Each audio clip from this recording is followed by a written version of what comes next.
All right, welcome everybody. We are here today for the third workshop in the Scaffolding series. Tonight's workshop is Building a Life Worth Living. My name is Sabrina. I'm the program director at the Eating Disorder Foundation in Denver, Colorado, and I'm here to introduce our speaker and to moderate and help with questions tonight. This evening's workshop is brought to you in collaboration with the Eating Disorder Foundation and Alsana. A little bit about both of those. The Eating Disorder Foundation, our mission there is to be an effective resource in the prevention and elimination of eating disorders through education, support, and advocacy. And though we are located in Denver, Colorado, we are very proud to be accessible to those nationally and internationally at this time. We do this through support groups, our mentorship program, and phone support. EDF is not treatment. Rather, we try our best to provide accessible support, connection, and referrals and resources to professional providers. On behalf of EDF, I'd like to thank everyone who was able to contribute with a donation to this event tonight. Any amount truly helps EDF expand our services. And if you didn't have the opportunity to make a donation and that's something that you'd like to do, I'll be putting some links in the chat in a moment so that you can find out where you can do those things.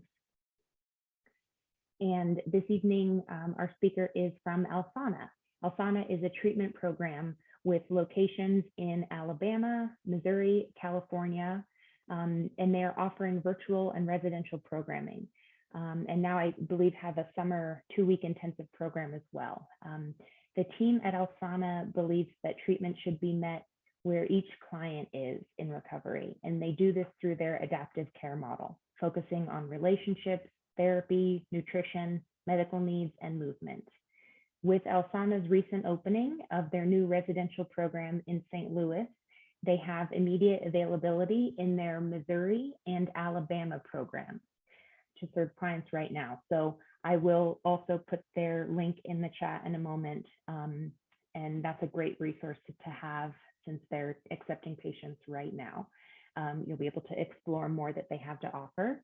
And tonight I'm gonna invite Camille to introduce herself from Alsana.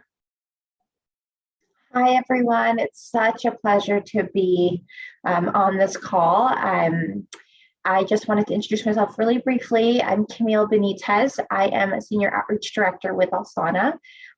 As an outreach director, I support clients and providers and families in the communities that I serve for any questions and resources like EDF, other treatment programs, providers in your community. So I believe Serena will put my email in the chat, but I'm here for your needs. I support Colorado, Wyoming, Nevada, California, Arizona. So I am here for all of your needs. Thank you for having us. I'm really excited to be a part of this workshop. Thank you so much, Camille. It's wonderful to have you. And after I'm done introducing our speaker, I will put Camille's email in the chat so that you can have that. All right, so one more logistical question for this evening is we'll be using the chat to communicate. We'll save time for Q&A after the presentation. The chat is kept confidential and will come directly to me. And at some point in the presentation, you might be prompted to put in some things, and I'll go ahead and deliver that to our presenter.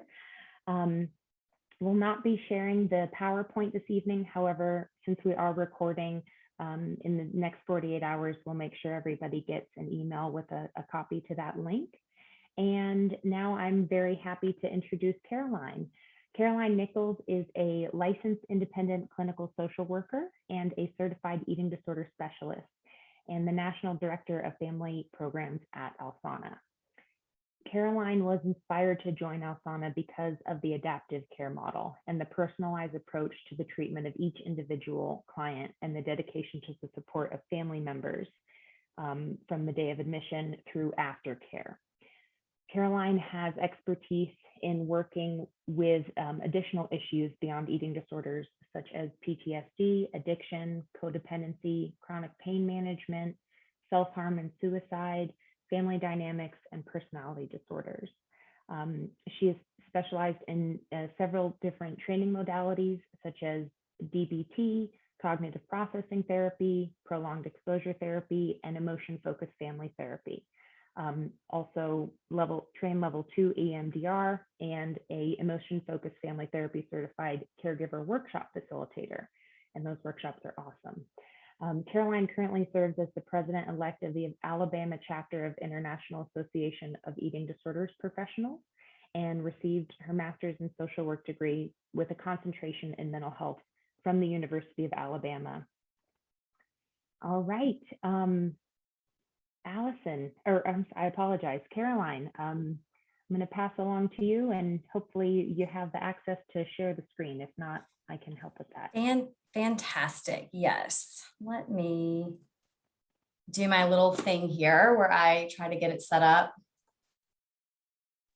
Okay. Are y'all seeing my big screen, Sabrina? Okay, perfect. Awesome. All right. Well, thank you, Sabrina, so much. And thank all of you for being here this evening. This is the third and final presentation in our scaffolding support series. And so I am just so thankful to have had this opportunity and to be spending sort of this last little chunk of time today talking about how to build a life worth living. And so, like Sabrina said, there is at least one slide where I might be asking you guys to put some stuff in the chat box, just so that we can have a little bit of a conversation in the midst of doing this via Zoom. So anyway, and then of course, feel free to put any other questions you may have in the chat box and we'll make sure that we get to them. And Sabrina, if anything comes up that seems like, oh my gosh, we need to go ahead and answer this now, please feel free to just interrupt. So, all right, so to get us started, our objectives today are looking at how to create structure in order to support recovery, getting to know your needs and how to meet them, and some practical tips for aligning your values and identity to live the life you love. I want to spend just a few minutes kind of going over some information that we've presented in the past two sessions just around social support. The purpose of this series really has been to emphasize the importance of support in eating disorder recovery. And so I just want to hit some of these high points. So I apologize to those of you who have attended our past one or two sessions. This might be a little bit repetitive. But just as a reminder that the APA, or the American Psychological Association, defines social support as the provision of assistance or of comfort to others. This can it can arise or come from any interpersonal relationship in an individual's social network. So this could be family members, friends, neighbors, religious institutions, colleagues, caregivers, support groups, outpatient providers, all of these humans. And support can take the form of like very practical help of, I can help you run this errand. I can go to the grocery store for you. It can be tangible support. So the provision of, financial resources or other material assistance, and emotional support. And so this is what allows us as individuals to feel valued, accepted, and understood. A couple of notes, just maybe just some reminders about the importance of social support in eating disorder recovery. We know that our need for connection really with other people begins at birth. So this is something that we are wired to crave and want. We can't survive without connection from other people. We know that when we suffer, we know that we are profoundly shaped by our social environment and the bonds and connections we have with others. And so when those bonds are threatened or severed, there's a tremendous amount of suffering that we incur. Strong social connections lead to longer lives. And our need for connection is as fundamental as our need for food and water. I know I've referenced this before, but this Harvard study of adult development kind of went through all of these contributing factors to health. but there was only one that rose above all the others in its power to make us happier and extend lives, and that's our relationship. So we know that this is super, super important. We also know that eating disorders love when we're isolated. And they thrive in isolation. And we have seen this play out in real time during this sort of ongoing pandemic that maybe seems to never be ending at this point. But you can see the National Eating Disorder Association helpline saw a 94% increase in calls and messages between March and September of 2020. We also know, and I don't have any like hard data, but just even what we've just seen at Alsana is that there's been an increase in relapse among people who were actually doing really well in their recovery prior to the pandemic. And then we know that isolation has also contributed to about 80 to 90% increase in general anxiety, depression, and adjustment disorders. And we know all of these things can be risk factors for an eating disorder or triggers for relapse.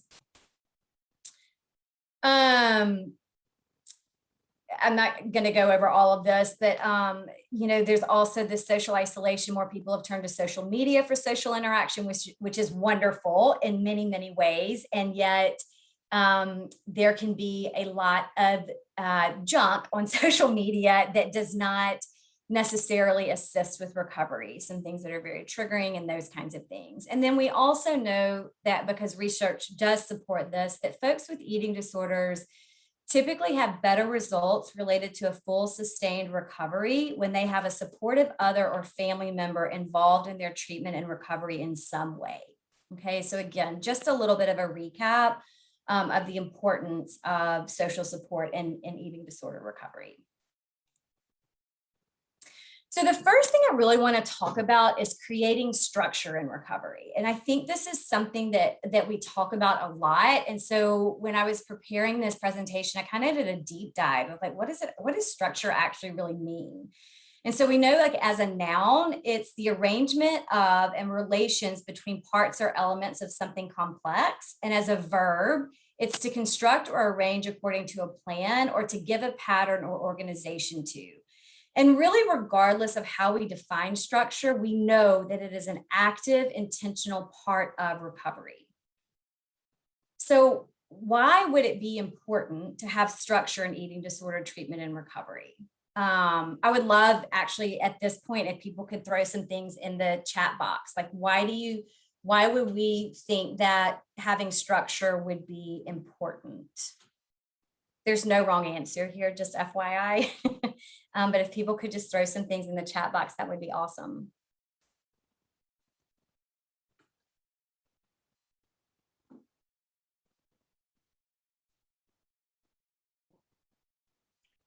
Okay, so I do have a few coming in. Okay.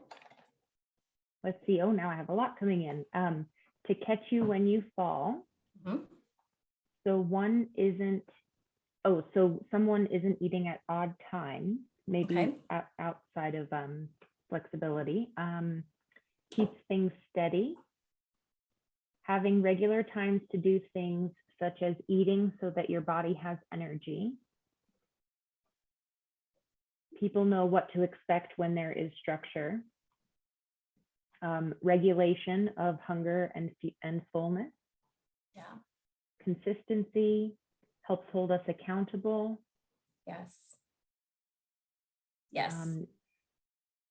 Oh, yes. If you wait to feel like doing recovery, things that eating disorder will speak louder, and structure can help bypass the eating disorder thoughts and messages. Beautiful. Yes, all of these things are incredibly true. One of the big overriding reasons why it's so important to have structure in eating disorder treatment and recovery is because, let me see here if I can get my thing, that structure decreases stress. So all of the things that you guys threw into the chat box are so incredibly true. And if we really break them down, they are all serving to decrease stress around doing what we need to do to maintain our recovery. Yeah, and I think we can all probably think of examples in which, like, having a structure and knowing what comes next can decrease stress. one of the things that can be a little bit difficult, maybe particularly in eating disorder recovery, is that we want structure, but we don't want it to be rigid. And so sometimes that can be a bit of a balance for folks to try to figure out, like, how can I have structure that doesn't feel rigid? Because the rigidity will actually increase the stress level. So that would just be something really important to keep in mind. So in addition to reducing stress, structure, and these are some of the things that you guys really hit on, is structure really provides familiarity and comfort. It increases productivity when we kind of know what we need to get done. It makes tasks feel more manageable. I think about this a lot just in my day-to-day of like, oh gosh, I've got a big project, but if I can create some structure and I'm going to spend an hour sort of working on this, then those tasks that feel really big and overwhelming get broken down into some smaller steps that feel just a little bit more doable. Creating structure can also decrease procrastination. I don't know if anybody else here struggles with that. I know I do. And then creating structure also increases opportunities for connection, which in turn will reduce feelings of loneliness, which are all really wonderful things. The cool thing about creating structure in recovery is that it's going to look different for everybody. There is no, handout that we could provide or specific, this is what you need to do, and that's going to work for everybody. So some of the things that we kind of throw around a good bit are, structure could look like waking up at the same time each morning and going to bed around the same time each evening. So practicing that really good sleep hygiene, following your meal plan, scheduling and attending outpatient appointments, sticking to a medication schedule, scheduling standing meetings with family and friends. I know, I think a lot of us in this day and age really have to do that because it's hard to get with people just with work schedules and school schedules and all of those kinds of things. Schedule time for support groups, work, school, volunteer. And this is where I would ask you guys, what are some other ways that you have been able to create structure that really works for you in your recovery journey? So if you could throw some things into the chat box, that would be great so that we can have some more options. Because again, this is just a small sampling of things.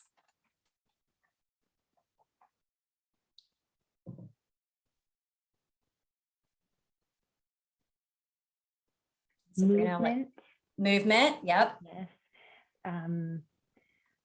Regular meal times with family. Mm-hmm. Writing down, keeping track of meals and what time they've been eaten. Right.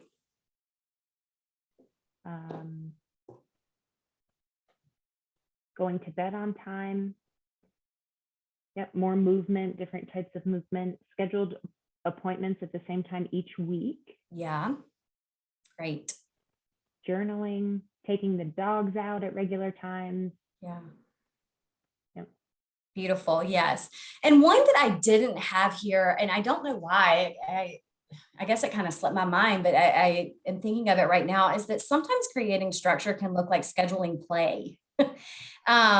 Sometimes recovery can be very serious business, and we have to be very mindful about creating space to play and do things that are enjoyable and fun. So that is something else to keep in mind as well.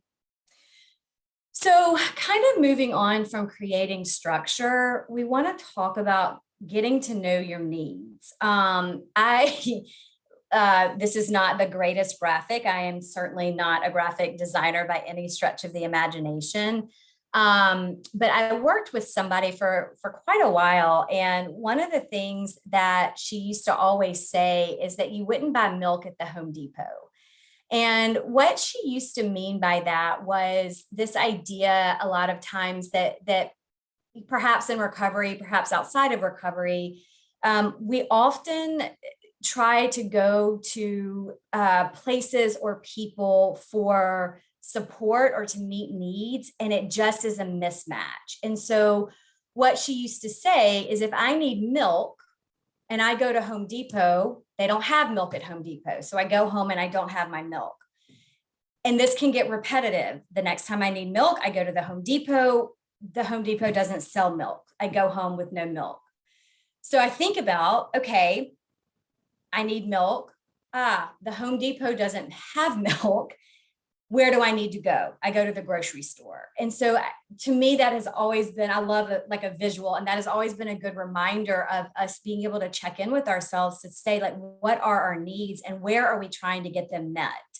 Because very often the places that we're trying to get our needs met, it might fall short. And then we feel crummy, we feel alone, we feel very invalidated. So, the takeaway for this is to don't buy milk at the Home Depot, if you can remember that.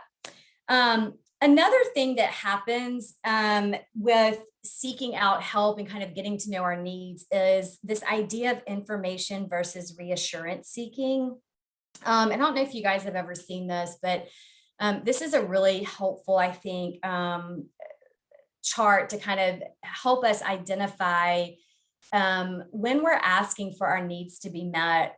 Are we information seeking or are we reassurance seeking? Because a lot of times when we have a need that feels unmet, it increases anxiety, right? And it increases stress levels. And so very often we can find ourselves falling into this pattern of being a reassurance seeker, which actually serves to increase our anxiety. So if we think about it, information seeking is we're asking a question one time, we're asking a question to get the answer, we're accepting the answer that's provided, and we're asking people who are qualified to answer the question. So again, I'm not going to go to Home Depot and ask somebody that works there if they have milk, right? We ask questions that are answerable, we seek the truth, and we can accept relative, qualified, or uncertain answers when appropriate. And we pursue only the information necessary to form a conclusion or make a decision. On the other hand, when we get into reassurance seeking, which happens all the time, so there's no judgment with this, but it's just a nice thing to kind of be aware of, is that we find ourselves like repeatedly asking the same question, right? We're asking questions to feel less anxious. And then when we get a response, we are typically in a place of wanting to challenge the answer or argue or insisting that the answer be repeated or rephrased. We're often asking people who are unqualified to answer the question. And we often are asking questions that are unanswerable. We're seeking a very desired answer. And we really insist on absolute definitive answers, whether they're appropriate or not. And then this is a pattern of sort of always seeking information without ever being able to form a conclusion or make a decision. And the biggest issue with reassurance seeking as it relates to eating disorder recovery, or really just life in general, is that it can be really harmful to relationships. So friends and family members who are often very vital sources of social support often become really annoyed and might withdraw from the person who is reassurance seeking, which only serves to raise the stress levels of all parties, again, leaving us feel very invalidated and lonely and pretty helpless.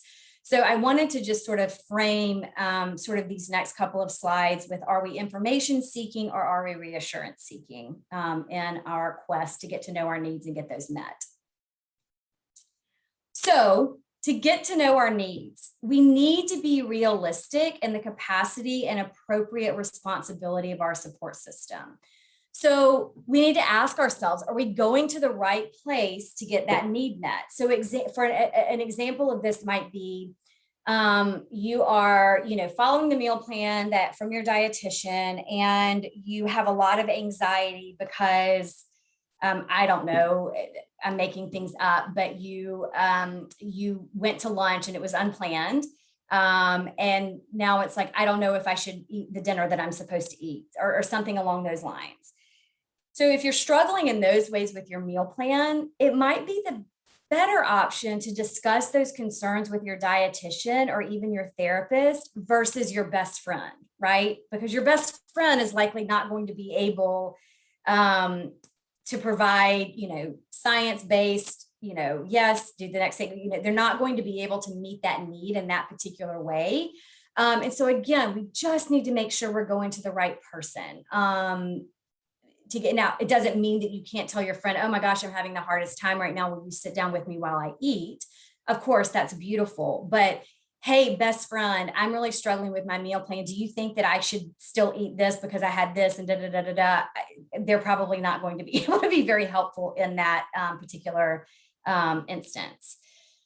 Sharing your story with someone you trust is another great way to get to know your needs. Vulnerability is really key here.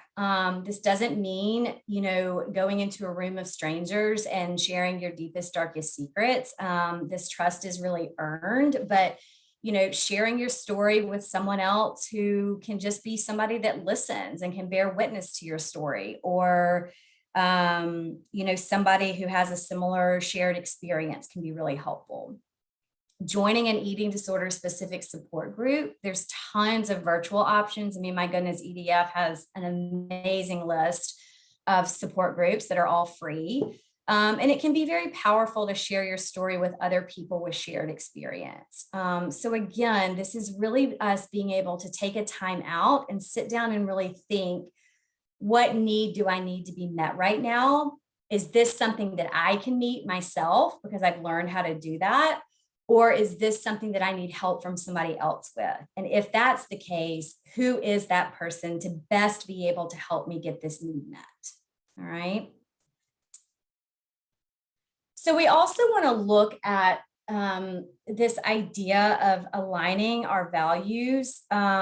So we kind of asked the question, like, what are values? Again, this was such an interesting presentation to kind of put together. It really made me think about things that I say a lot of the time, but really do a little bit of a deeper dive. So values are a person's principles or standards of behavior, or our perception or judgment of what's important in life. The regard that something is held to deserve the importance worth. It provides a compass for how we make decisions and live our lives. And it ultimately kind of boils down to what's important to us. And then we ask ourselves, as we get a little bit deeper into this work, are my actions aligning with what's important to me? If family and social connection is really important to me, am I making space in my life to connect with other people in that way? Am I making space in my life to connect with family, even if it's virtually right now because of travel or what have you? And then the other thing to understand is that your values are truly your own. And this can be a really exciting piece of, I think, just freedom and adulthood, is recognizing that, we all grew up probably with some shared values from the people around us, and we might keep those shared values as we age, and we might not, and that's okay. So it is okay, I think, and really important and helpful to do a deep dive to say, like, do my values, are they the same as my parents? Are they the same as my family, or have they changed? It's also really important, I think, to start exploring life outside the eating disorder. I mean, certainly having people in your life with shared experience is so incredibly important. And the eating disorder can get us in a really tunnel vision type place. And so we think about, like, what do we value? Like, what do we value in relationships and friendships and support and recreation? How do we want to spend our time in relationships and in friendships and in support and in recreation? What hobbies are we interested in? Are we willing to try new things? Are we willing to have an open mind towards things that we might not know we enjoy? So I think about things that maybe I've tried in the past and I'm like, oh, I don't like doing that. Am I willing to give those things another try? Because perhaps in a different place in my life, I might actually really enjoy some of those things. So exploration of life outside the eating disorder, I think, really does require some willingness and openness to just be curious around this. Because nobody else can tell you how you want to spend your time or what your values are in relation to these different categories. So we think about aligning our values, or these things that are super important to us, in some different categories. So in my relationships, what do I value? I can say like my friendships are incredibly, incredibly important to me. My friendships are my family of choice. And so I'm going to devote a lot of energy to that particular value of mine because it is so important. It might be family, it might be a spouse, partner, significant other, like an intimate relationship. It could be coworkers, other people in your life, children, nieces and nephews, grandparents, whoever, other people in recovery, people that you meet in support groups, that kind of thing. I think we also think about like, what are our values as it relates to a higher power? Is religion really important to us? Is spirituality important? Is the recognition of something greater than ourselves? This is where we see a lot of people really try to connect to nature, or art, or mindfulness, or things like that. We also think about learning or education. School, going back to school, is that something that you really align with or are part of, value, or just having a lot of curiosity around things in the world? So like taking a class, not a college class, but just taking a workshop or something and learning how to do something different. I hear people talk about those master classes. I don't even know what they're associated with, but it's this series where you can do a class that teaches you cooking or teaches you, something else. So we just have curiosity around different things in life. Aligning our values with regard to our physical health. How do we take care of ourselves? How do we show up to take care of our physical bodies? Our psychological health. Again, how do we show up? What are our values as it relates to taking care of ourselves emotionally and mentally? And, that might be therapy, it might be medication, it might be meditation, it might be having a pet, like all these kinds of things. And then we think about community, our social groups, like how are we spending our time socially, and does that align with our values? Our friend groups, we tend to be drawn towards people with similar values, and it's okay to be friends with people who don't have the same values. That is, there's no anything that says everybody has to be the same. But we also think about like if we're in school, or if there's extracurricular activities that really line up well with what we value in life, clubs and sports, play, video games, board games, just being silly, whatever recreation looks like for you. I'll be the first to admit that while play is something that's really like I value, it's not something I'm very good at. And so this is an area in my own life where I do value it, and I can find myself being avoidant of it at times. And so I'm aware of that. And so it's something that I try to be very intentional about. And then of course, movement. And then there are likely other areas that you value that didn't make this list, which would be completely normal. So again, it's just really thinking about, what do I value? A lot of times I will, when I've worked with clients, I will sort of pose this prompt of like, what do I want my like legacy to be? What do I want other people to know about me when I'm no longer here? What were my values? What was really important to me? We asked some of our alumni, sort of, how did you start living out your core values? That was the prompt. And so some of the feedback we got was like, I had to figure out what they were first, because it's not something that I'd really thought about. And the eating disorder really disrupted that part of my life. Being honest with myself and holding myself accountable and sort of checking in about different areas. Like, am I really living up to my values? Am I really living by what I say is important to me? One person said, I just got tired of being sick, right? Was tired of being treatment and the cycle of recovery and relapse. I finally got to a place of, I don't want to live like this anymore.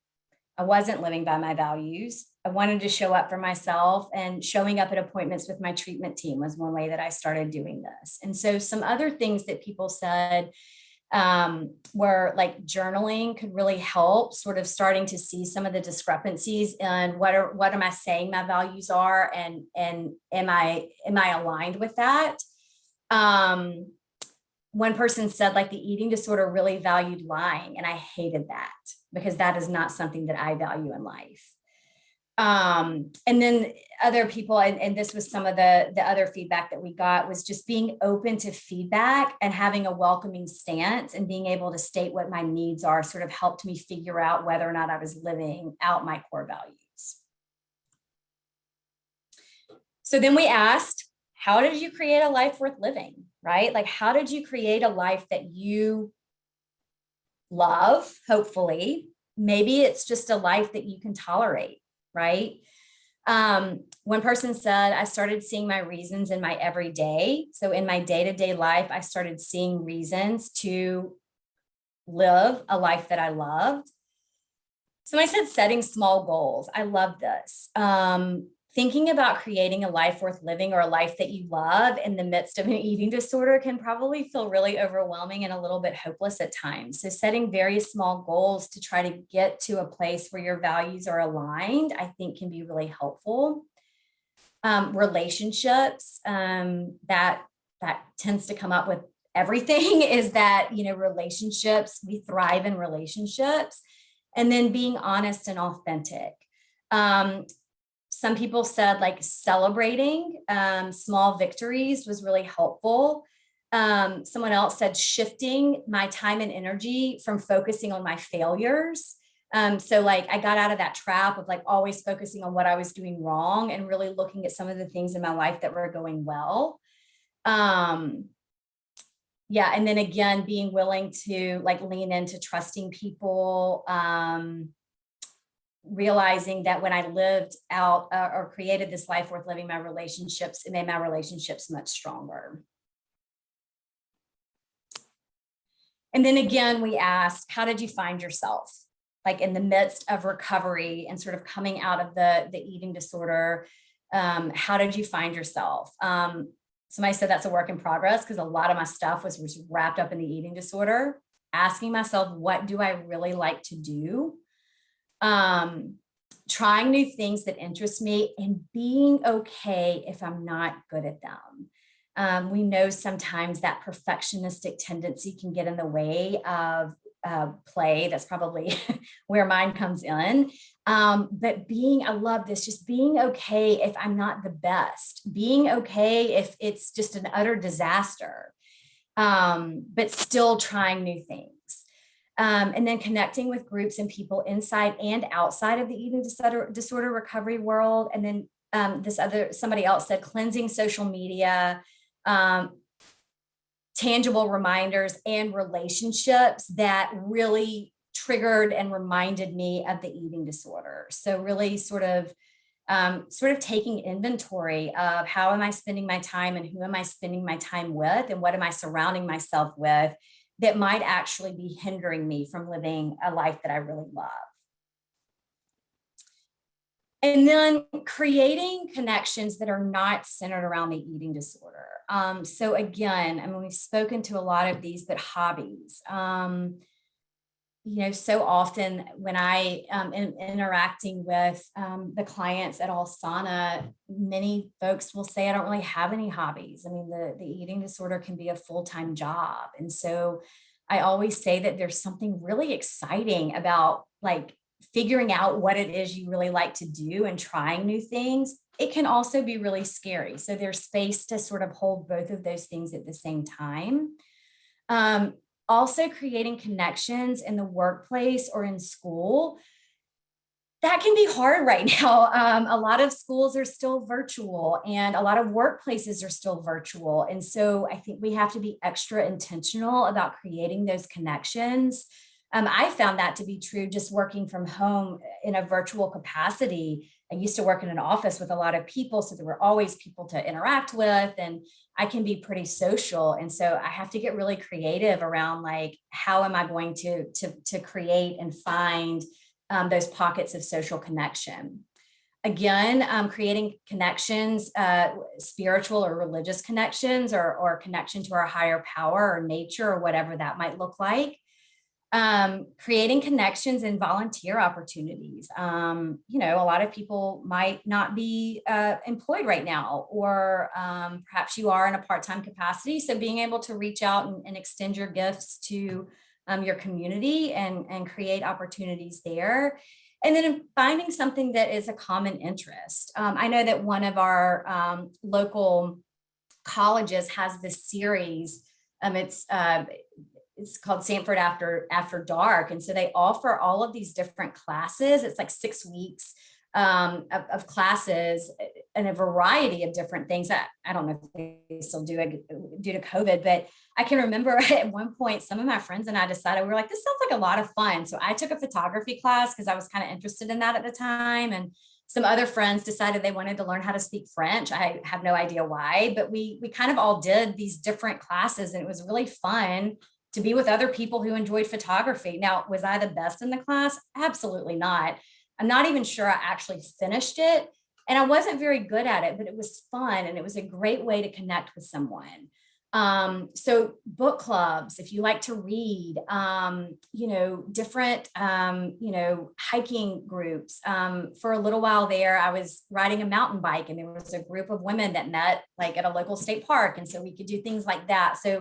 So finding pockets of community and connection with people that have common interests outside of the eating disorder can be really helpful.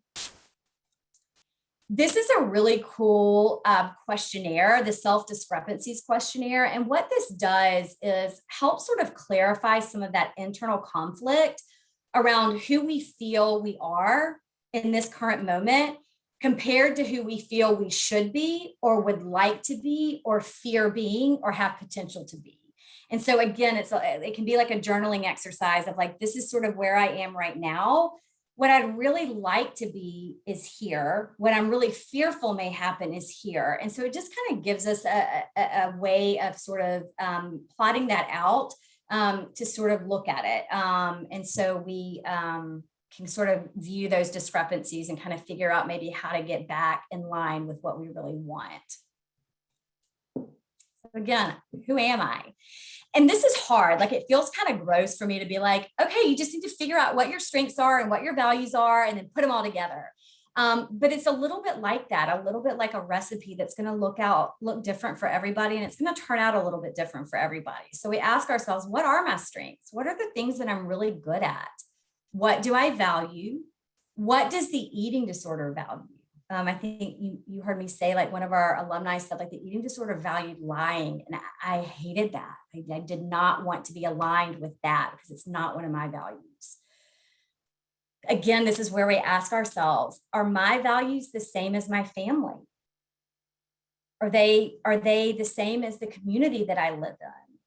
Are they the same as the people that I work with or go to school with? Are they the same as society and as a whole? And are my values the same now as they were maybe in a different season of my life? Because we certainly know that values can change and very often do. What are my interests? Like, what am I even interested in? What do I like, right? There are two little resources that I think can be really helpful with this because I think a lot of times it can be hard for us as humans, and we throw an eating disorder in there, and sometimes it can get a little bit more difficult. If somebody says, what are your strengths? It's like, oh gosh, I don't know, right? I don't know what my strengths are. I don't feel like I have any strengths. But this VIA survey of character strengths is a really cool assessment that you can take that will give you a list of strengths. And I'm going to show you kind of what that looks like. And then there's a personal values assessment that's a really cool thing to take too, that just sort of helps you. I took it yesterday. It was actually really neat. But it's a little assessment that will sort of give you, like, shoot out, like, here are your top 10 values based on what the information that you give. So the VIA survey of character strengths, if you click on this get started, I think it's over here, and you go down to this VIA, you click on that, and it's going to ask you a bunch of questions, you answer them, and then it's going to kind of spit out, like, what are your character strengths kind of ranked. And then you can see, like, okay, this feels like it's really aligned. This feels like it's not really aligned. But it's a great place to get started if you really are having a hard time identifying my strengths, like, what are they? And then we have the personal values assessment. I was trying to get a little a better picture for you guys of like what this sort of looks like. But when you start the test, it's gonna ask you to choose, like you can see they've got courage, curiosity, creativity, they've got like authenticity, relationships, love, faith, like all of these different values. And you kind of pick like your top 10, and then it kind of does this thing where it kind of flashes up and it's like, which one do you value most out of, if you picked courage and curiosity, do you value curiosity over courage? So it's kind of cool. And then it gives you your top values. So again, these are just two little tools that can be really helpful. And as you do more exploration around what are my strengths, what are my values, and how do I pull all of that together to really create a life that I love, or at least can tolerate right now. So all that to say, we can now open it up to questions if we have any. So I will stop sharing my screen. And then if we have any questions or just general conversation about anything, that would be wonderful. Well, firstly, I just want to let everyone know I'm getting a lot of questions about some of those resources. And I'll make sure to have the links sent out in the follow-up email that we send out of the recording so that everything is clickable and easy to share. Okay. So we'll make sure everybody has that. Yeah.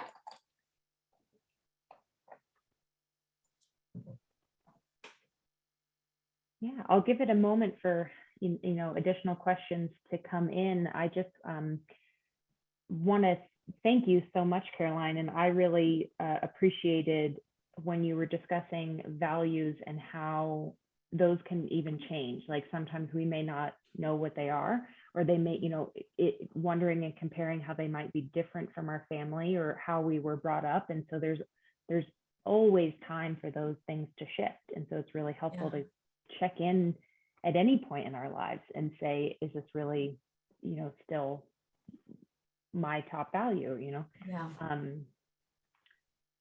questions coming in about the assessments that you were just speaking about. Do you know if there's a cost associated with those?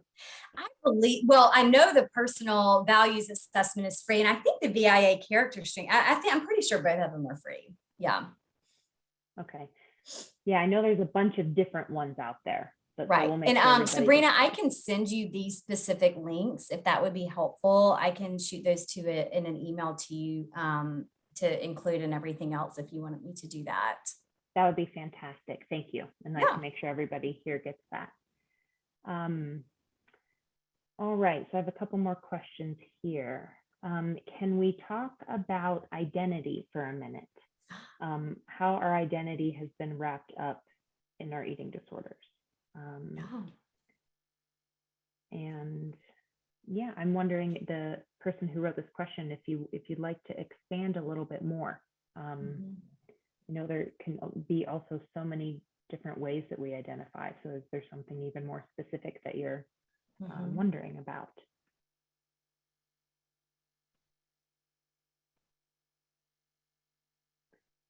While I give them a moment to respond, I do have another question. So we'll put a pin in that one for a second.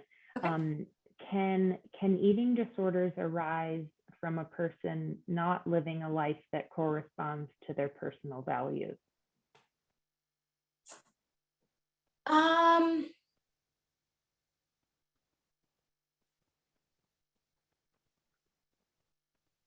That is a really great question. And I'm trying to be very thoughtful about how I answer this, because we know that the things that cause eating disorders are really complex.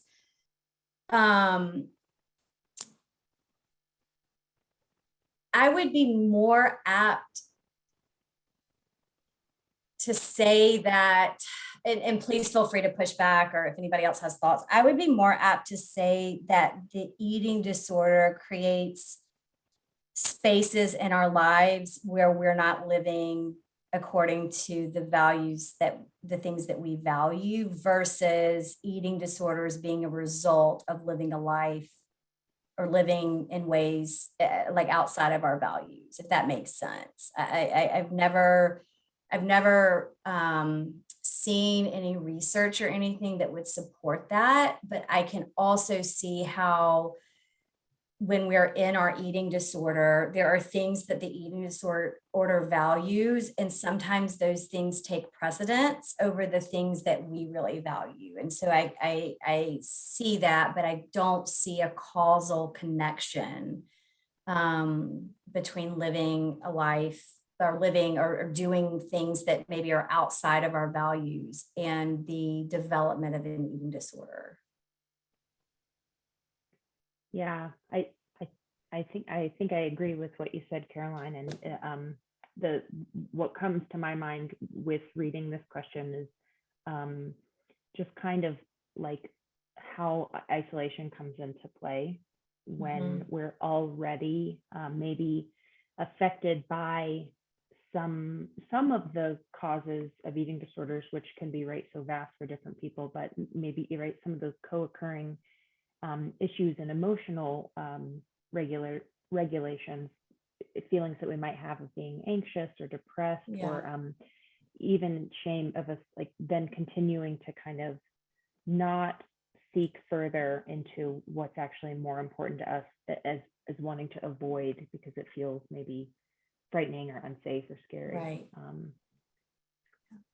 So I'm well, I don't know. I was going to say that perhaps it could be true that living outside of what we really value could exacerbate an existing eating disorder because of some of those things that you spoke to, Sabrina. But yeah, I don't see a causal connection between those two. No. Right. So I did get a response from that first question. And so here we have a little more information. So I found that I was identifying all with the eating disorder. So to recover, I need to have a different identity, but I don't know what that is. Yeah. So thank you for expanding. Absolutely. I think that happens so often. And again, I think this is where like, it's sort of that slide that said, who am I? And so I think if we recognize like, oh my goodness, like my whole life has turned into eating disorder, whether it's behaviors or recovery or just really acknowledging that there's not a balance, that is where I think we dig in to say like, okay, what are my values? So I take the personal values assessment and go, okay, so what does this look like in all of these different areas of my life? How am I showing up in relationships if these are the things that I truly value? So I think that identity can feel like this really huge sort of thing, but I think it's made up of all of these small things of like, what do we value and what's important to us and how do we show up and how do we take care of ourselves and all of those kinds of things. So again, breaking it into some smaller, like little exploratory kind of things like that, I think can make it a little bit less overwhelming to kind of figure out who you are outside of the eating disorder, because it's a part of your story, but it's not who you are. I think the eating disorder would like for us to believe that. But I love that question. I think it's something that a lot of people struggle with. Who am I outside of this eating disorder? Who am I if I'm not, quote unquote, the sick one in my family? Like, what does it look like to stand and be the healthy one, the recovered one? How does that impact the way I show up in my relationships and socially and all of those kinds of things? And I'll add on to that. I mean, the discovery of identity is a constant moving piece in our lives, which, yes, at times I think in recovery can feel overwhelming, and it's such a beautiful part about recovery because we get to kind of trial things and figure out what it is that we might like and might not, and so there's that grace in that space that, okay, hey, I'm starting from scratch. What do I even want to try? So sometimes there can be a lot of excitement and fun in that space. Yeah, absolutely. Yeah. All All right, so we have 2 more questions I think we Okay. can squeeze in. Yes, can we talk about shame and how to move out of shame after we may have a relapse or a slip up, or however we Yeah. define that? Yeah, that is a really big question. Yeah, it's tough. There can be shame associated with relapse, and yet we know that eating disorder recovery is not linear. It is not, okay, I've done this and now I go here and now I go here. And so it is not uncommon for people to, and I'm not even going to use the word relapse. I'm going to just say, like, it's not uncommon for people to have slips or find themselves struggling in places that they really weren't struggling before. My encouragement would be get that shame into the light as soon as you can, because it's normal and your therapist can help you work through it.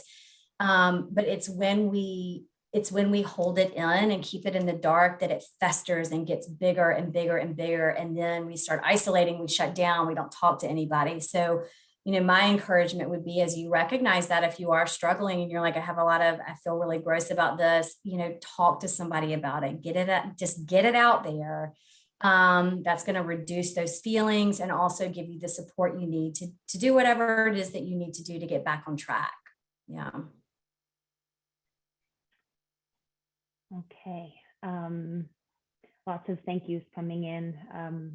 I suppose I think I'll hold off on the last question. I'm going to reach out to this person Okay. because we're almost out of time. So I don't want to ask it and then we don't have time to properly Yes, I know respond. that always feels so gross. So yeah, absolutely. Yes. And the shame, the question about shame was such a good one. And there's a much longer answer in there somewhere. So I apologize if I hope that didn't feel invalidating, because I know that's a really big thing and it is hard to pull that into the light, but for the sake of time, get it on out there. Yeah. Yes. So. Yeah. And I just want to encourage all of you to take one day at a time, and just continue doing the very best you can. Absolutely. We'll make sure that you get the links and the additional resources that Caroline went over today. Caroline, thank you so much for your gosh, time. thank you guys so much. It's been such a pleasure to be with you guys over these past couple of months, and hopefully we'll find some opportunities for me to come back and visit. So thank you guys. Yes. All right. Right. Take care, everyone.